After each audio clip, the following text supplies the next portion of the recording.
নারায়ণগঞ্জের রূপগঞ্জে গাজী টায়ার কারখানায় দেওয়া আগুন 22 ঘন্টা পর নিয়ন্ত্রণে এসেছে।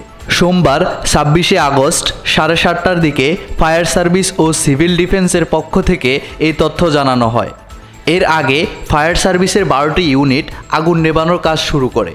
এ ঘটনায় এখন পর্যন্ত 173 জন নিখোঁজের অভিযোগ পাওয়া গেছে। তবে নিখোঁজের বিষয়টি নিয়ে অস্পষ্টতা তৈরি হয়েছে। নিখোঁজের বিষয়টি নিশ্চিত করেন ফায়ার সার্ভিসের পরিচালক লেফটেন্যান্ট কর্নেল মোহাম্মদ রেজাউল করিম। তবে সোমবার বিকালে ফায়ার সার্ভিস মিডিয়া সেল জানিয়েছে, সংস্থাটির পক্ষ থেকে কোনো নিহত বা নিখোঁজ ব্যক্তির তালিকা তৈরি করা হয়নি।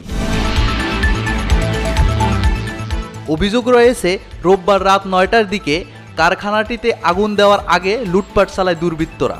একই দাবি করেছেন কারখানার সহকারী মহাব্যবস্থাপক সাইফুল ইসলাম। তিনি বলেন, গতকাল বিকাল থেকে কয়েকশো লোক কারখানার ভেতরে ঢুকে ভাঙচুর ও লুটপাট চালায়। লুটপাট শেষে রাতে একাধিক ভবনে আগুন ধরিয়ে দেওয়া হয়। Mohammad Rashed, sky channel.